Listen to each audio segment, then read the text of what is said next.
Assalamualaikum warahmatullahi wabarakatuh. Waalaikumsalam warahmatullahi wabarakatuh. Alhamdulillah alladzi ja'alal ilma taharatan linnufus wa hadiyan ilal haq wa nuran lil basair wa tariqan ilal jannah. Asyhadu an la ilaha illallah wahdahu la syarikalah wa asyhadu anna Muhammadan abduhu wa rasuluh la nabiyya ba'dah. Allahumma salli wa sallim wa barik ala hazan nabiyil karim nabiyina Muhammadin wa ala alihi wa sahbihi ajmain. Bapak Ibu jamaah sekalian rahimakumullah, alhamdulillah sampai pagi hari ini kita masih dikaruniai rahmat, taufik serta hidayah Allah sehingga kita dapat istiqomah dalam melaksanakan rangkaian ibadah kepada Allah. Mudah-mudahan seluruh amal ibadah yang kita laksanakan menjadi amal yang sholih dan mendapat ridho dari Allah Subhanahu wa Ta'ala. Amin. Bapak Ibu, mari kita awali kajian pagi hari ini dengan membaca basmalah. Bismillahirrahmanirrahim. Kita menyelesaikan pembahasan materi tentang revitalisasi ilmu. Berturut-turut sudah kita kaji revitalisasi iman untuk mencapai imanan kamilan, iman yang sempurna. Kita juga sudah mengkaji revitalisasi akhlak sampai mencapai husnul khuluq, akhlak yang mulia, budi pekerti yang agung. Nah, kita sudah mengkaji pula revitalisasi amal untuk mencapai ahsanu amalah. Dan pagi ini kita mengkaji tentang revitalisasi ilmu untuk mencapai ilman nafi'ah. Bapak Ibu yang dirahmati Allah, mengapa kita perlu melakukan revitalisasi terhadap 4 hal itu? Iman, akhlak, amal, dan ilmu. Karena keempatnya itu menjadi satu kesatuan. Nah, kemarin kita sudah berturut-turut mengkaji ini. Nah, Bapak Ibu, ini gambarannya. Jadi materi besar kita adalah prioritas revitalisasi iman, akhlak, amal, dan ilmu. Ini yang kita butuhkan. Jadi menghadapi berbagai macam fitnah akhir zaman, kekuatan kita ada di sini. Nah, sekarang kita akan mengkaji revitalisasi ilmu untuk mencapai ilman nafi'ah, ilmu yang bermanfaat. Bapak Ibu yang dimuliakan Allah, iman, ilmu, dan amal itu 3 hal yang harus menyatu dalam kehidupan kita. Orang beriman itu akan kuat imannya kalau dikuatkan dengan ilmu. Nah, ilmu tidak ada manfaatnya kalau tidak ada amal. Iman pun hampa kalau tidak diwujudkan dalam amal soleh. Iman dan amal soleh itu diperintahkan oleh Allah beriringan. Setiap ada perintah amanu selalu dilanjutkan dengan wa amilus sholihat. Dan itu diulang oleh Allah sebanyak 58 kali di dalam Al-Quran. Jadi Allah mengulang-ulang perintahnya amanu wa amilus sholihat, itu tidak main-main jumlahnya, sampai 58 kali. Dan karakter ayat itu luar biasa. Iman dan amal soleh terkait dengan menghadapi fitnah. Iman dan amal soleh terkait dengan kebahagiaan hidup di dunia sampai akhir.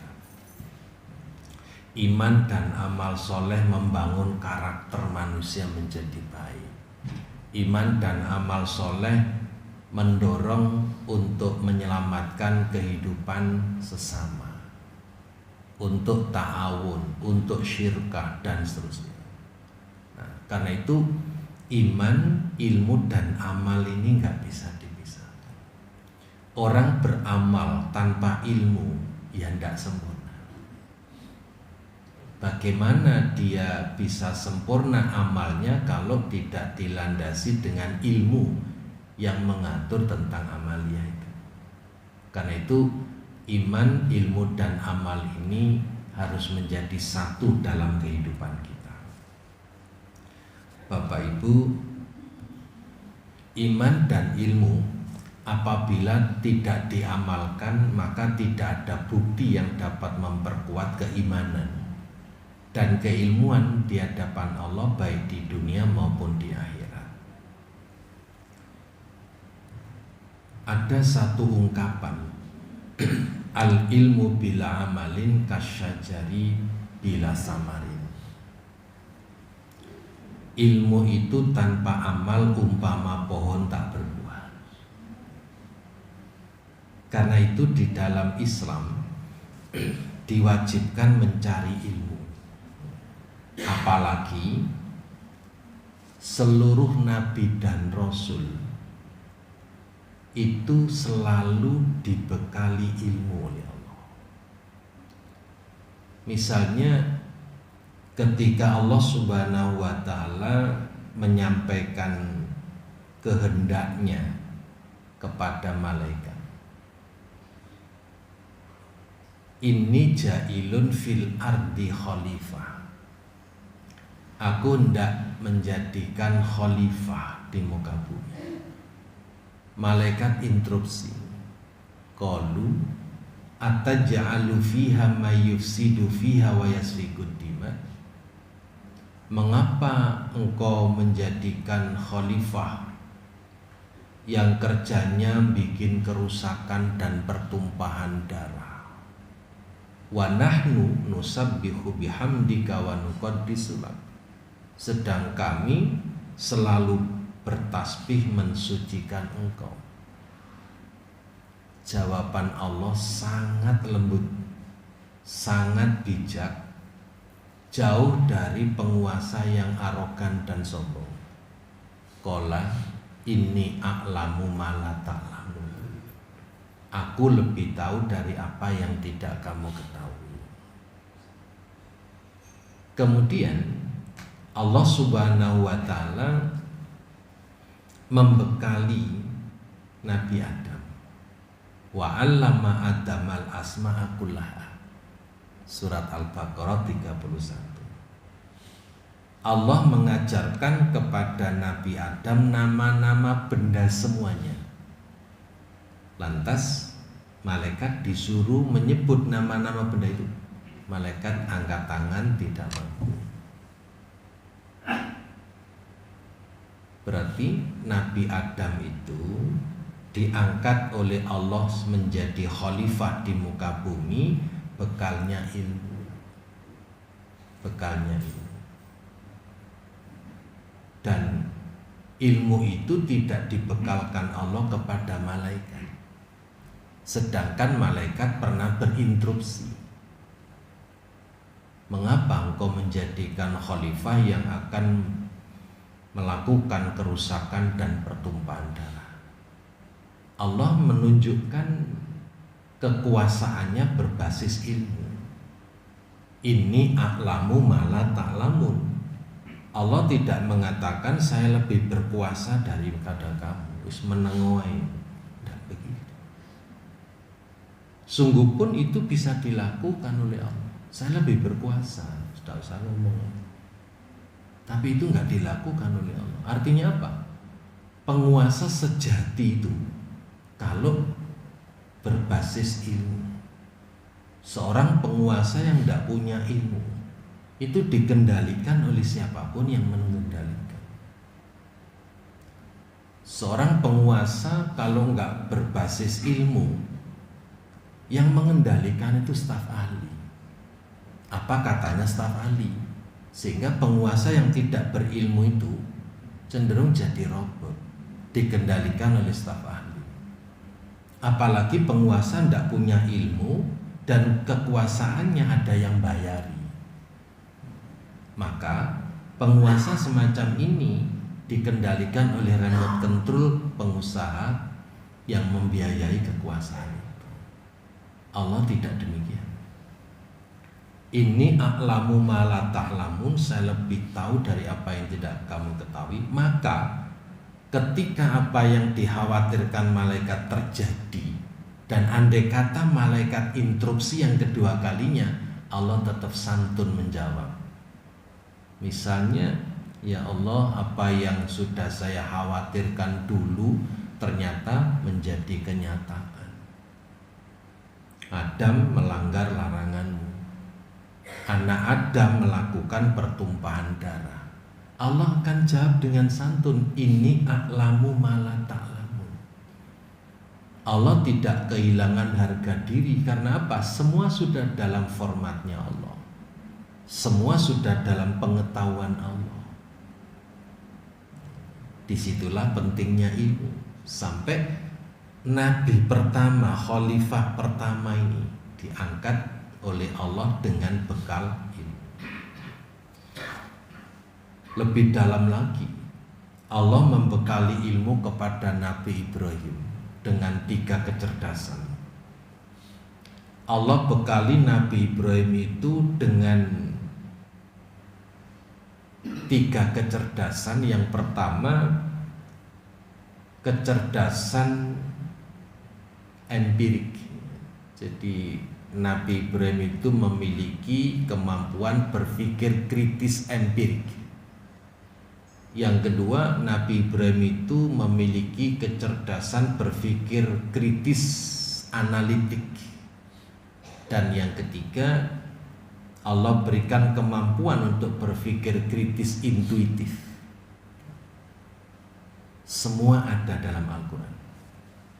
Jamaah sekalian, berpikir kritis empirik yang dilakukan oleh Nabi Ibrahim adalah ketika melihat ayahnya menyembah patung, minta tolong keselamatan, rezeki, berkah kepada patung, dan patung itu dibuat.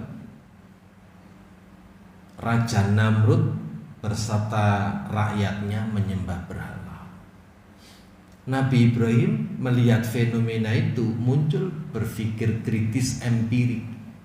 Beliau melakukan langkah-langkah untuk menghentikan ayahnya, tapi ternyata ayahnya bandel. Dan akhirnya terjadilah upaya untuk menghancurkan berhala itu, yang berakhir dengan sanksi, yaitu Nabi Ibrahim dibakar. Tapi Allah melindungi. Api yang ditakdirkan Allah membakar, apapun yang dibakar api itu akan rusak, hancur. Tapi api itu diperintahkan oleh Allah, ya naru kuni bardan wa salaman ala Ibrahim. Wahai api, jadilah dingin yang menyelamatkan Ibrahim. Api yang sudah ditentukan oleh Allah fungsinya membakar, tapi terhadap kekasih Allah, api itu disuruh berubah jadi dingin. Dan dinginnya bukan dingin membeku, ada kata wasalaman. Inilah yang mengusik ilmuwan Amerika sehingga menjadi muslim karena memahami ayat ini. Karena membayangkan kalau sampai api itu dirubah oleh Allah jadi dingin yang membeku, ya Nabi Ibrahim celaka karena mesti membeku. Tapi karena bardan wasalaman, jadilah dingin yang menyelamatkan, maka nyaman. Itulah yang kemudian muncul sains tentang AC itu. AC merubah dari panas menjadi dingin yang menyejukkan. Yang kedua, Nabi Ibrahim sudah meyakini bahwa Tuhan yang berhak disembah itu Tuhan yang mencipta, bukan Tuhan yang dicipta. Ayahnya sudah diingatkan bahwa Tuhan yang berhak disembah, dimintai pertolongan dan perlindungan adalah Tuhan yang menciptakan kita, bukan Tuhan yang kita ciptakan. Tapi tetap bandel. Nah, karena keyakinan ini dan kecerdasan empirik ini, kemudian Nabi Ibrahim mengajak dialog, baik dengan kaumnya maupun dialog dengan kita sekarang. Begitu Nabi Ibrahim bertemu dengan bintang, menganggap ini Tuhan. Tapi sebenarnya itu dialognya Nabi Ibrahim dengan kaumnya. Karena kaumnya pelan dan pasti diajak untuk berpikir kritis analitik. Oh, ini Tuhan kita. Begitu bintang sirna, wah kita nggak senang dengan Tuhan yang sirna. Begitu ketemu bulan, dianggap wah ini lebih besar daripada bintang. Tapi ketika bulan sirna berganti siang, yang muncul adalah matahari, berganti lagi, oh ini Tuhan kita. Begitu matahari lenyap, Nabi Ibrahim berkesimpulan bahwa Tuhan itu bukan ini semua, tetapi Tuhan yang sesungguhnya adalah yang menciptakan semuanya. Maka kemudian inni wajjahtu wajhiya lilladzi fataras samawati wal ardh. Itu hasil berpikir kritis analitik. Nah, setelah sudah mapan kecerdasan Nabi Ibrahim bersama kaumnya, Nabi Ibrahim berpikir kritis, intuitif. Apa wujudnya? Inna sholati wa nusuki wa mahyaya wa mamati lillahi rabbil alamin. Luar biasa ilmu yang diajarkan Allah kepada Nabi Ibrahim. Karena itu beliau disebut Khalilur Rahman, Khalilullah, hamba yang paling dicintai oleh Allah, hamba kekasihnya Allah, itu Nabi Ibrahim. Allah membekali ilmu pula kepada Nabi Muhammad sallallahu alaihi wasallam. SK kerasulan pertama itu Iqra bismi rabbikal ladzi khalaq.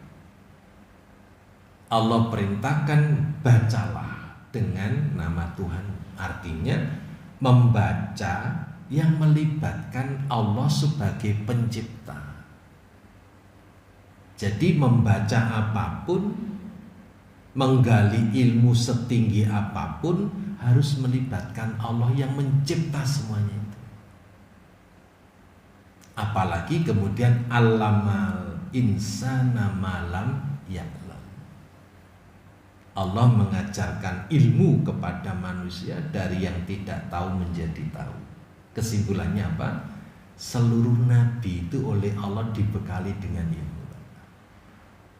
Karena itu menjadi benar kalau Rasulullah mewajibkan kaumnya untuk berilmu. Thalabul ilmi faridatun ala kulli muslimin wa muslimatin. Tidak berhenti di sini. Rasulullah Shallallahu alaihi wasallam juga menyuruh kita, belajarlah kamu semua dan mengajarlah kamu semua dan hormatilah guru-gurumu serta berlaku baiklah terhadap orang-orang yang mengajarkanmu. Di sini Rasulullah menyuruh kita untuk menghormati, menghargai, mengapresiasi jasa guru. Apalagi nyanyiannya itu guru pahlawan tanpa tanda jasa. Guru selalu dituntut untuk ini, untuk itu. Kalau merusak moral bangsa, guru dibayar murah untuk memperbaiki moralnya bangsa. Sangat tidak adil. Penghargaan terhadap guru rendah sekali. Tapi kalau ada persoalan moral yang ditanya gurunya, gimana gurunya, gimana? Kok nggak tanya gimana? Selebritis yang buka-buka aurat, pamer kecantikan, pamer kekayaan, pamer arogansi, kok nggak itu yang ditanya? Jadi guru itu harus diapresiasi. Kalau Allah Subhanahu wa Ta'ala membekali para nabinya dengan ilmu, maka para nabi itu harus mendapat apresiasi dari kaumnya. Karena itu ilmu itu selalu mengantarkan manusia menjadi baik. Namun ilmu harus dilandasi dengan iman. Kalau perkembangan ilmu tidak berbasis iman, membahayakan. Kalau perkembangan ilmu tidak dikendalikan oleh keimanan, sangat bahaya.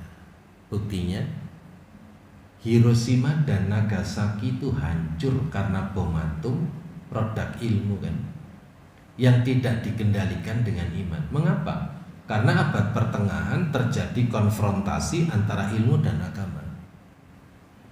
Di abad pertengahan terjadi sekularisme yang dimotori oleh The King Martin Luther.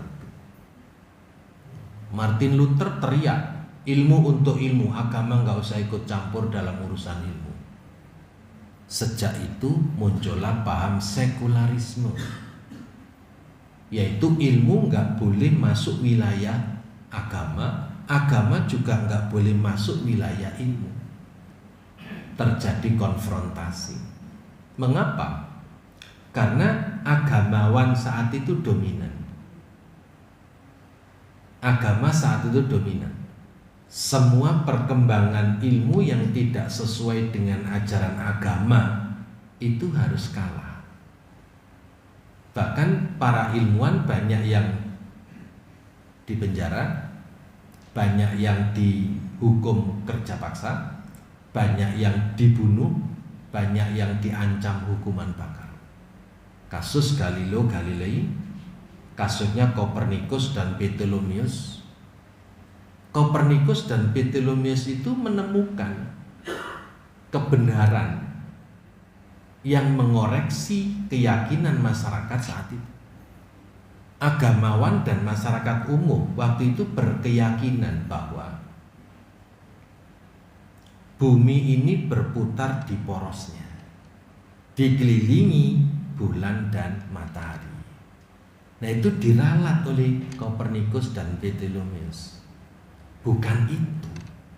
Yang benar adalah matahari berputar di porosnya, dikelilingi bulan dan bumi. Diancam hukuman bakar. Saat itulah mengusik ketenangan The King Martin Luther, akhirnya teriak, ilmu untuk ilmu, agama tidak usah ikut campur dalam urusan ini.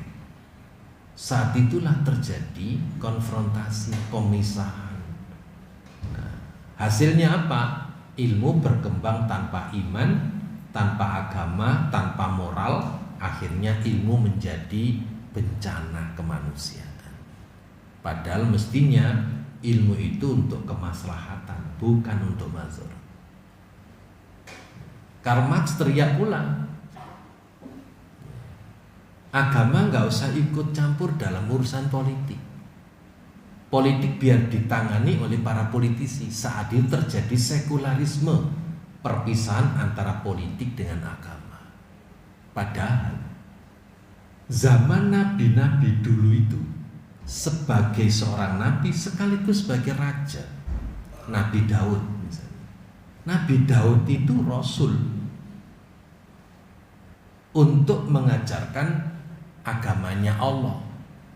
Karena beliau jadi raja, otomatis memerankan diri sebagai politisi. Dan politik ini menjadi agung ketika dikendalikan oleh seorang nabi. Menjadi bagus. Nabi Zulkifli itu juga raja. Jadi selain mengajarkan agama, juga mengatur kehidupan rakyatnya.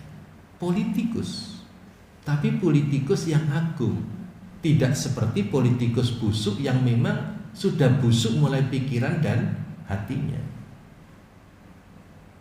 Apalagi Nabi Muhammad SAW. Rasulullah SAW itu ketika di Mekah murni sebagai agamawan. Namun ketika beliau hijrah ke Madinah, beliau ada tambahan tugas, yaitu apa? Negarawan. Jadi di Madinah Rasulullah memiliki dua status, agamawan dan negarawan. Mengapa? Karena Rasulullah berupaya untuk menyatukan kekuatan Ansor dan Muhajirin, suku Aus dan suku Hajrat untuk membangun komunitas. Maka berhasil. Dari desa yang bernama Yasrib dirubah oleh Rasulullah dengan kepiawaian beliau sebagai negarawan, Notonegoro. Yaitu apa? Menjadi Madinah, masyarakat kota yang berperadaban tinggi. Jadi kalau Karl Marx mengatakan agama, ngurusi agama saja, nggak usah ikut campur dalam urusan politik, politik juga nggak usah berbau-bau agama, gitu ya.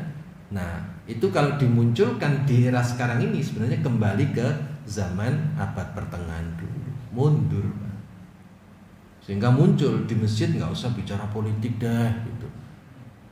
Itu karena apa? Politik yang selama ini dikembangkan itu kotor. Politik dimaknai struggle of power kan gitu. Perang berebut kekuasaan. Padahal sebenarnya politik itu seni mengatur hidup. Baik kehidupan pribadi, kelompok maupun masyarakat yang bersifat luas. Karena itu Bapak Ibu yang dirahmati Allah, ilmu dan agama itu nggak bisa dipisahkan. Agama dan politik juga nggak bisa dipisahkan. Yang misah-misahkan itu takut kalau kebebasan berpolitiknya dibatasi oleh norma-norma agama. Nah, Bapak Ibu yang dirahmati Allah, dalam hal mempelajari ilmu ini penting. Tidak harus bersikap dikotomis dengan membagi ilmu agama dan ilmu umum, yang berakibat munculnya paham sekularisme, yakni pemisahan antara agama dan ilmu yang mengakibatkan terjadi konfrontasi antara ilmu dan agama.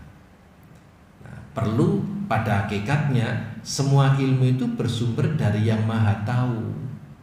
Dan yang menganugerahkan otak dengan kecerdasan adalah Allah yang Maha Tahu. Karena itu manusia nggak boleh sok tahu, karena ada yang Maha Tahu.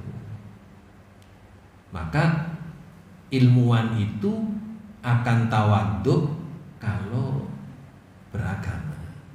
Kalau ilmuwan tidak beragama seringkali arogan, karena merasa ilmunya itu adalah ilmunya sendiri. Padahal ada yang maha memberi tahu, ada yang maha memberi ilmu. Orang berilmu itu kalau otaknya konslet, hilang semua ilmunya. Di sini banyak dokter, silakan konsultasi ke dokter. Saraf otaknya konslet sedikit, hancur ilmunya itu. Dan itu yang memberi itu Allah itu. Tapi ilmuwan seringkali mengabaikan yang maha memberi itu karena ateis.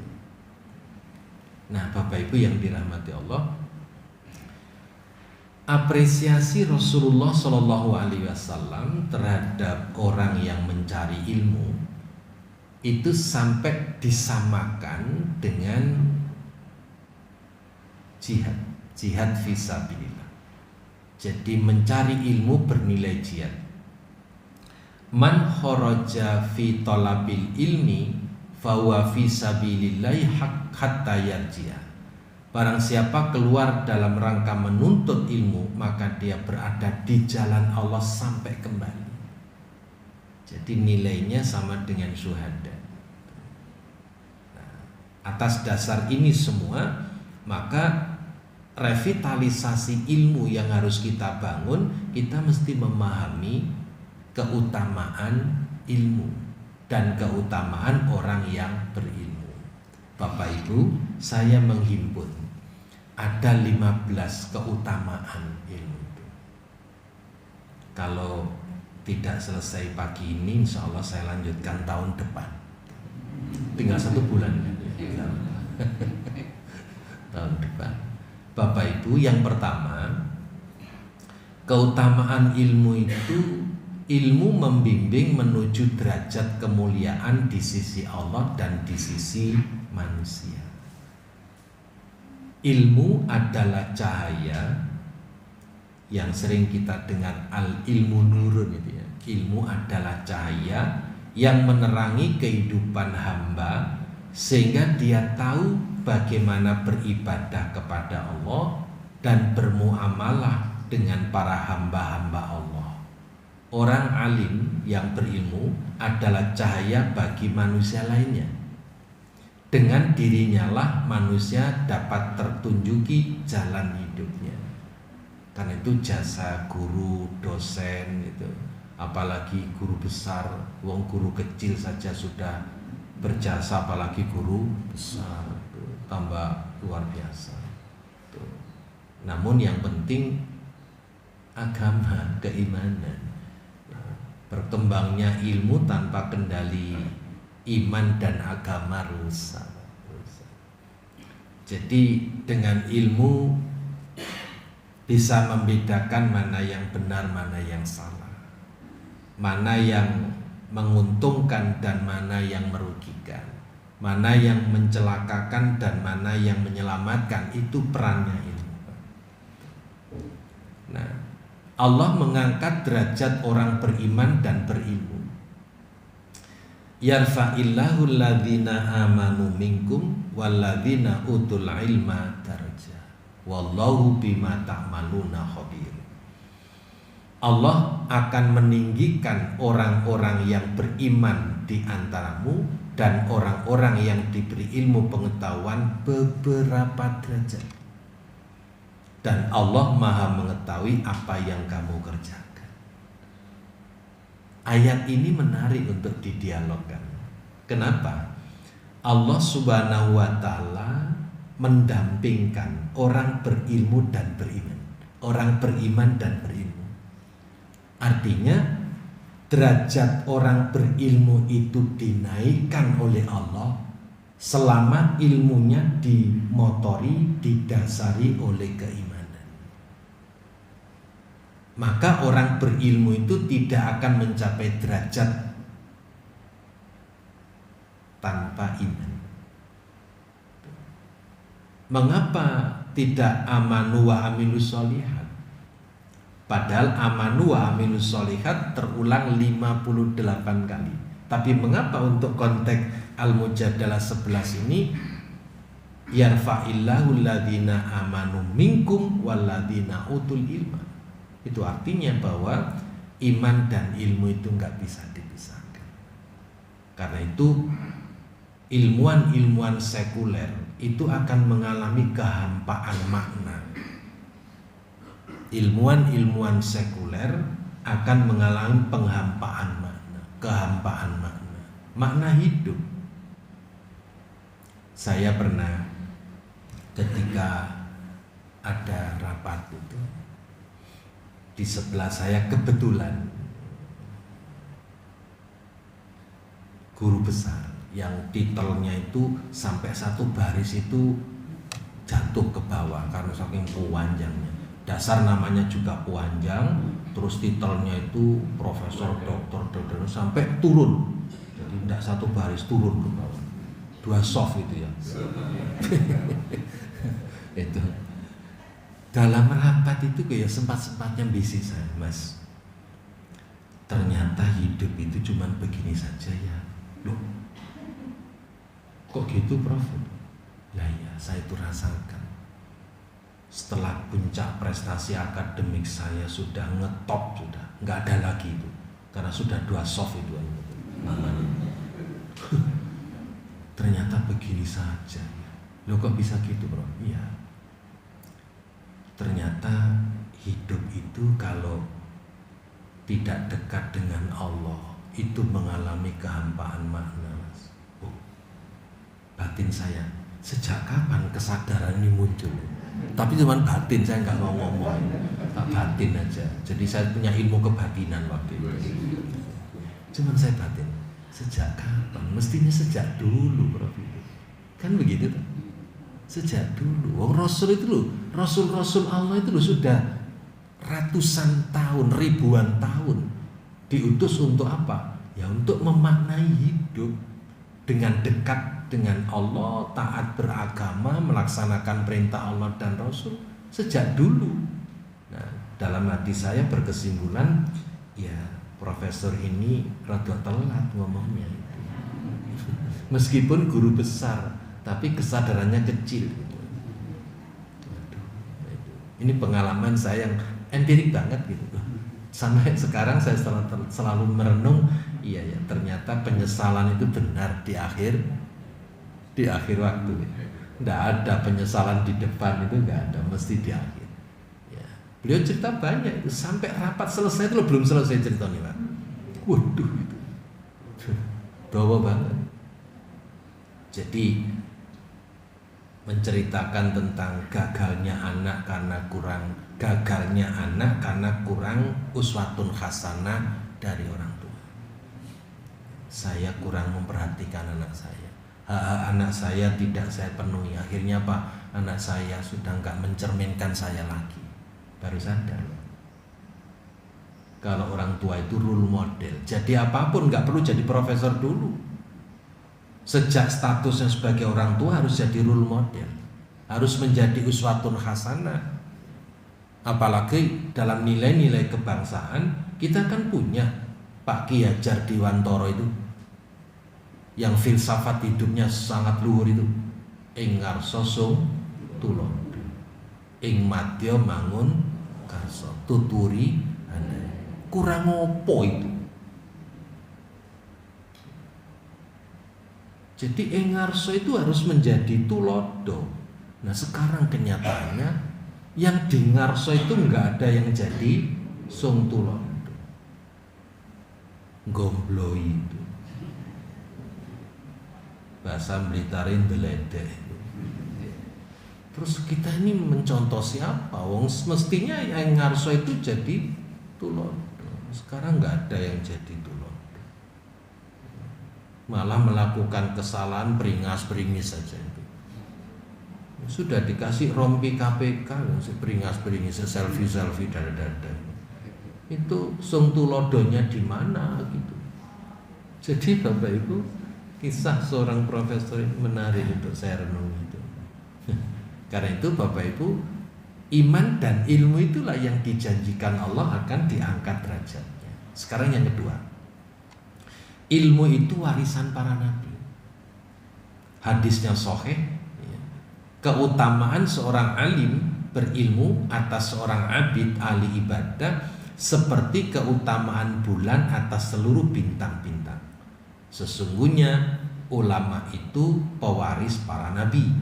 Sesungguhnya para nabi tidaklah mewariskan dinar maupun dirham. Mereka hanyalah mewariskan ilmu. Maka barang siapa mengambilnya warisan ilmu, maka dia telah mengambil keuntungan yang banyak. Bapak Ibu yang dirahmati Allah, jadi kalau Allah membekali para nabi awal melaksanakan tugas itu dengan ilmu, maka ilmu-ilmu yang diterima oleh para nabi dan rasul diwariskan kepada ulama. Maka orang yang berilmu itu statusnya menerima warisan dari para nabi. Mulia sekali, utama sekali, berderajat sekali. Bahkan Rasulullah SAW memberikan warning yang sangat serius. Ya ma'saral muslimin, man razaqallahu ta'ala biwaladin fa'alai bita'dibi wa ta'limi. Wahai kaum muslimin, barang siapa yang diberi rezeki oleh Allah berupa anak, maka wajib membekali anak itu ilmu dan akhlak. Sesungguhnya Allah akan memberikan pertolongan kepada setiap orang tua yang membekali anaknya dengan ilmu dan akhlak. Wa man taraka waladahu jahilan kullu dzanbin amilahu alaihi. Barang siapa orang tua yang meninggalkan anaknya dalam keadaan bodoh, tidak berilmu dan tidak berakhlak, maka setiap dosa yang dilakukan anak, orang tua ikut bertanggung jawab. Itu saking pentingnya ilmu. Jadi ilmu itu mengalir terus dari Allah kepada para rasulnya, dari rasul-rasul, dan ulama itu tidak hanya ilmu agama saja. Semua profesional, semua disiplin ilmu itu melahirkan ulama-ulama di bidangnya masing-masing. Seorang dokter itu ulama di bidang kedokteran. Seorang sarjana pertanian itu ulama di bidang pertanian. Sarjana ekonomi, hukum, teknik itu itu ulama di bidangnya. Tinggal bagaimana diwarnai agar ilmu-ilmu yang dimiliki oleh ulama spesifikasi itu bisa meningkatkan derajat. Maka ilmuwan itu harus beriman. Yarfa'illahu alladzina amanu minkum walladzina utul ilma darajat. Karena itu dalam menghadapi satu persoalan, semua ulama ini harus kumpul sehingga membangun interdisipliner ilmu dan berbasis Quran. Misalnya Bapak Ibu, fatwa majelis ulama tentang vaksin. Kalau majelis ulama tidak mengundang pakar di bidang vaksin, bahaya fatwanya. Bisa asal halal, bisa asal haram. Padahal vaksin itu harus diteliti sejak proses awal sampai jadi vaksin dan dampak setelah vaksin itu apa? Itu yang bisa menjelaskan pakarnya. Karena itu fatwa majelis ulama harus keluar berdasarkan musyawarah dari semua ilmuwan itu, sehingga nggak jadi kegelisahan di tengah-tengah masyarakat. Karena membuat vaksin itu juga nggak mudah. Buat vaksin itu perlu waktu yang cukup panjang, tahunan bukan harian Pak. Iya kalau bikin dawet langsung jadi, kalau bikin vaksin nggak bisa Pak. Ya. Saya pernah dengar dari dokter spesialis anak bikin ini yang posyandu itu apa Pak? Vaksin apa itu? Yang untuk anak-anak itu apa? Polio itu katanya 40 tahun baru menjadi vaksin yang siap digunakan itu. Ya. Jadi kan waktu posyandu anak-anak itu kan ada tahapan-tahapan itu ya.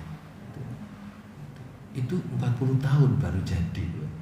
Karena itu kalau difatwakan langsung haram itu kan ya nggak menghargai proses upaya itu kan. Karena itu harus duduk bersama. Nah, jadi sekali lagi bahwa ilmu itu warisan para nabi. Karena itu nabi mewariskan yang sangat mulia, yaitu ilmu. Maka ini harus dicontoh oleh para orang tua. Orang tua lebih mulia mewariskan ilmu kepada anaknya daripada mewariskan harta. Nah, sementara ini orang tua berjibaku untuk cari harta untuk wariskan anak-anak. Ingat, harta itu al-malu wal banun zinatul hayati dunya. Tapi innama amwalukum wa auladukum fitnah. Di satu sisi anak dan harta itu perhiasan dunia, tapi di sisi lain harta dan anak itu jadi cobaan dunia.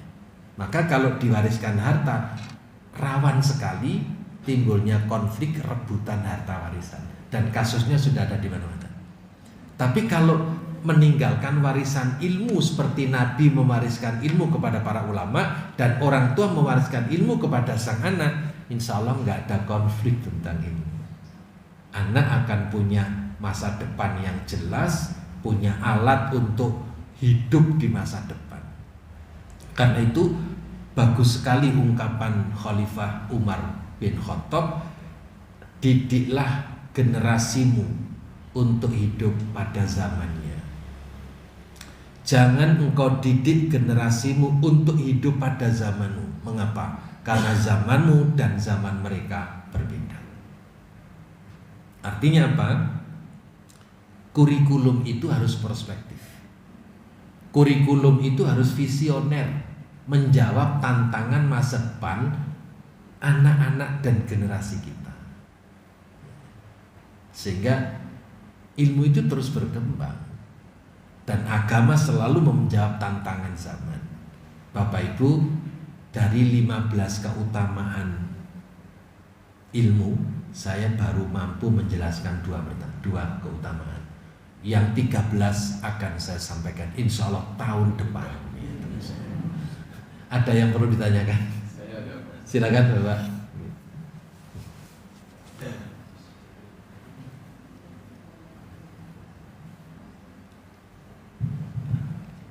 Terima kasih Ustaz. Assalamualaikum warahmatullahi wabarakatuh. Waalaikumsalam warahmatullahi wabarakatuh. Dari penuturan Pak Ustaz tadi, kita dapat simpulkan bahwa ilmu, amal, dan iman itu selaras sinergi. Iya.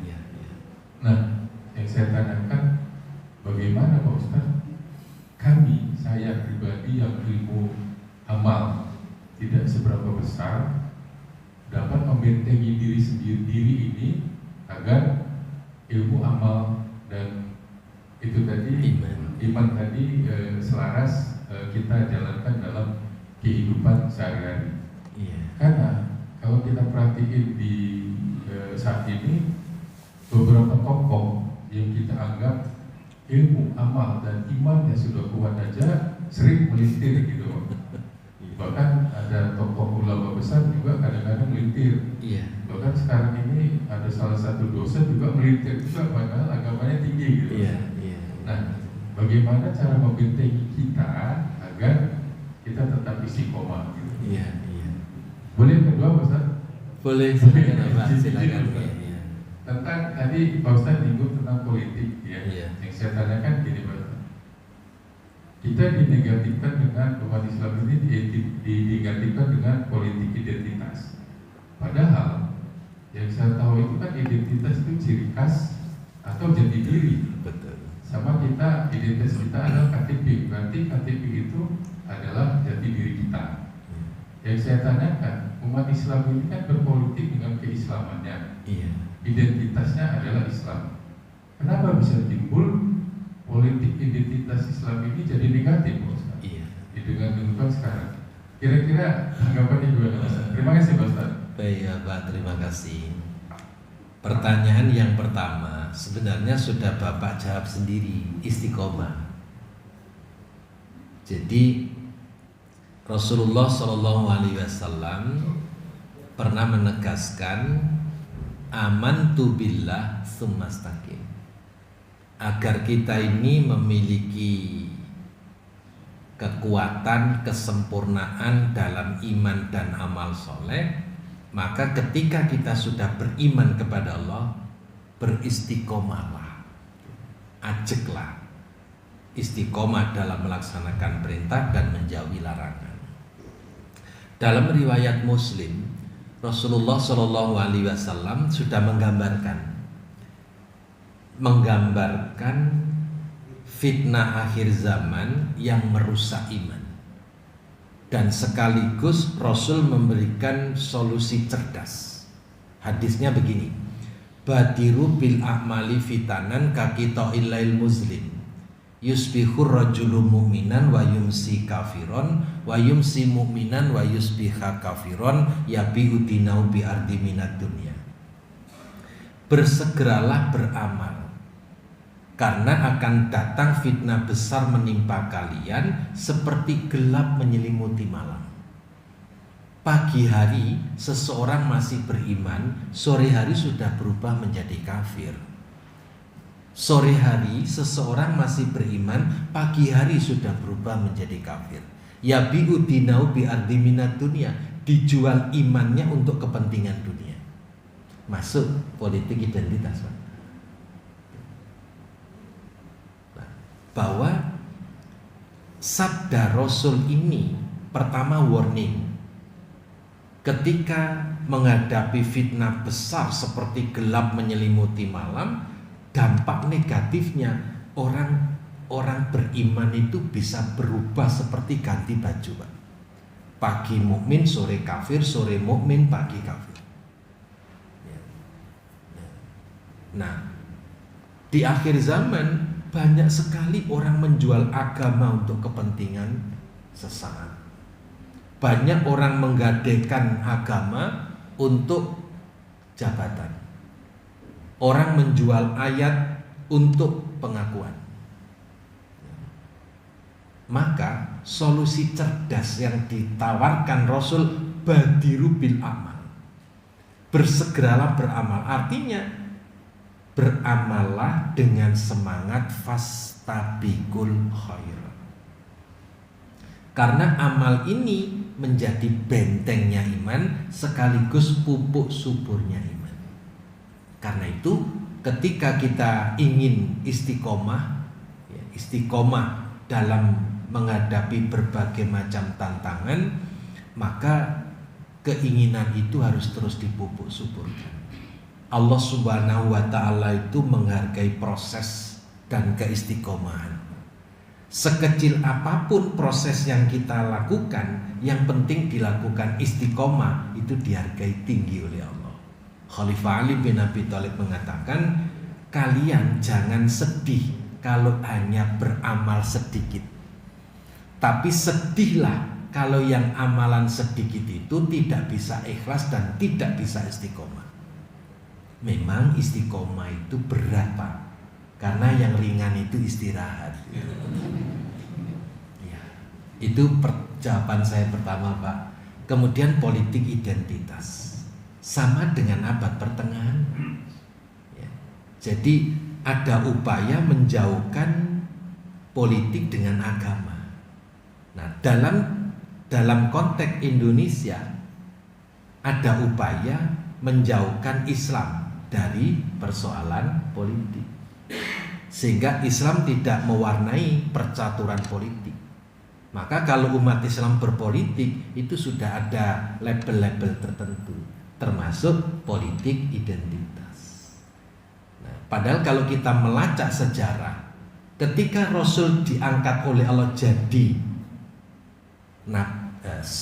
raja, Nabi Daud, Nabi Zulkifli, Nabi Sulaiman, tadi maaf kurang. Nabi Sulaiman itu kan disebut rajanya makhluk, karena jin pun dikuasai Nabi Sulaiman kan. Nah, berarti kalau sebagai raja kan otomatis negarawan sama politisi kan, Pak. Seorang raja itu kalau nggak berpolitik nggak bisa, wong noto rakyat, noto negoro, noto mekanisme kehidupan, bagaimana harus adil, menaungi, menyayangi, distribusi yang tidak diskriminasi, itu ditoto oleh mereka yang punya kompetensi politikus. Nah, politik dikesankan kotor itu karena munculnya politisi busuk, Pak.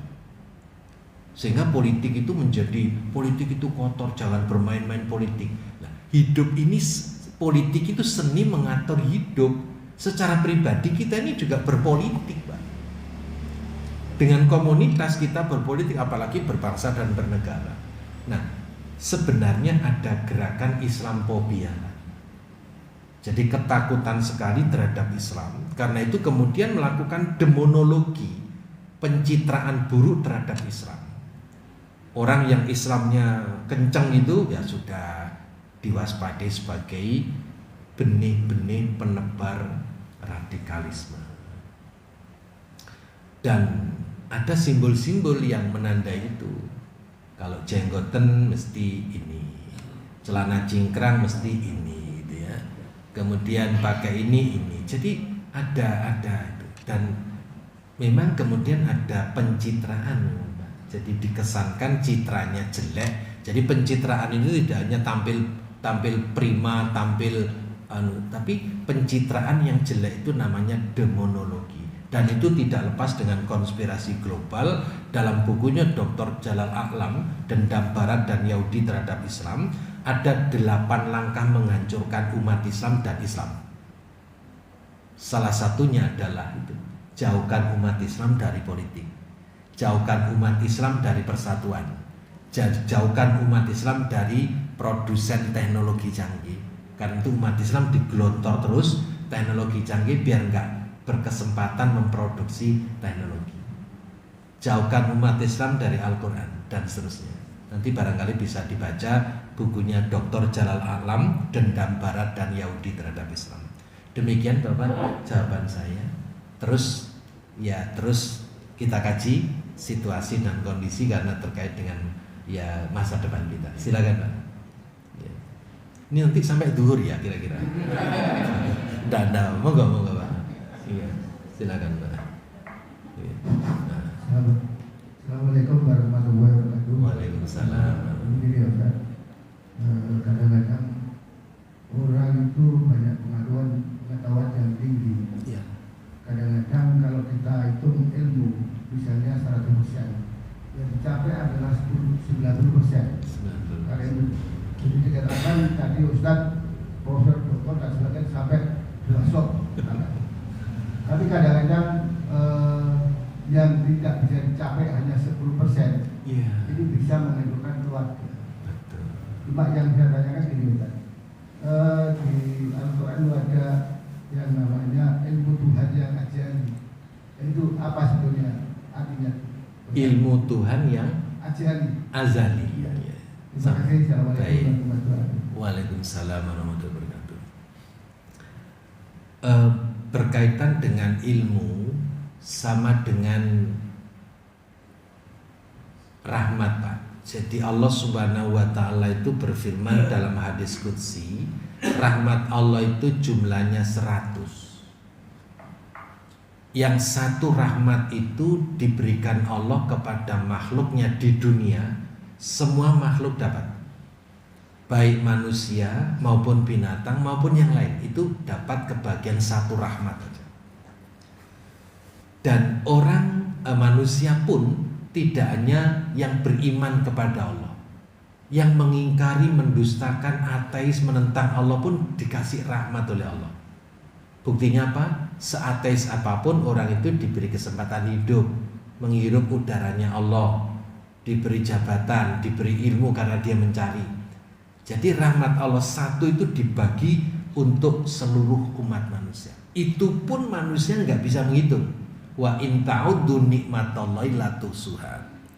99 rahmat itu nanti akan diberikan Allah di akhirat hanya kepada orang beriman. Karena itu bisa dibayangkan. Nah, ilmu juga demikian, Pak. Ilmu Allah yang diberikan kepada manusia itu wa ma utitu minal ilmi illa qalila. Jadi manusia itu diberi ilmu Allah sedikit sekali. Maka sebenarnya ilmunya Allah tidak bisa diserap. Jangankan 100%, 90% aja gak bisa. Karena ilmunya Allah maha luas. Nah, maka ilmu yang sedikit ini hendaknya dioptimalkan untuk meraih kemuliaan sebagaimana Mujadalah 11 tadi. Namun kemuliaan ilmu walaupun sedikit harus berbasis iman. Jadi sedikit apapun ilmu yang kita miliki harus berbasis iman untuk mendorong amal. Makanya Rasulullah SAW menyatakan balighu anni walau ayat, sampaikan dariku walaupun hanya satu ayat. Kalau kemampuan kita dalam mengantarkan keluarga menjadi orang yang iman, solih, solihah hanya sepengetahuan yang dimiliki oleh orang tua, sampaikan itu. Karena itu amanat dari Rasulullah. Maka tidak perlu nunggu jadi ulama dulu. untuk nyampaikan ilmu. Tidak perlu jadi ustadz dan ustazah dulu untuk nyampaikan. Semua kita berkewajiban menyampaikan ilmu. Balighu anni walau aya. Itu baru akan manfaat. Ya. Nah, jadi jangan menunggu jadi ustadz, jangan menunggu jadi ulama. Semua kita berkewajiban untuk amar ma'ruf nahi mungkar. Kalau kita nggak bisa menyampaikan kebenaran, lakukanlah melarang perbuatan mungkar. Ya. Jadi kalau orang ngajak berbuat baik kan sudah banyak. Nah, andai kata ilmuku sedikit, kalau ngajak berbuat baik nanti Anda enak dengan yang ilmunya banyak, maka lakukanlah pelarangan nahi mungkar. Cegahlah orang lain berbuat mungkar. Ini tidak baik, ini dosa, ini merugikan orang. Itu lebih praktis, Pak. Andai kata kita menyampaikan ilmu yang tidak kita miliki dibanding orang yang banyak ilmunya, mending kita ini yang praktis saja. Ya, jadi nahi mungkar. Kalau kita nggak bisa mengajak amar ma'ruf, kita nahi mungkar aja, yang lebih praktis. Insya Allah dengan begitu, meskipun punya ilmu sedikit, tapi tetap yang sedikit itu harus kita sampaikan. Sebagaimana perintahnya Rasul, balighu anni walau aya. Sampun Bapak. Terima kasih Ibu, jangan ditambah pertanyaan lagi. Nanti sampai lohor nanti. Terima kasih, saya doakan mudah-mudahan Bapak Ibu diparingi sehat walafiat. Mudah-mudahan senantiasa diberkahi oleh Allah dan diri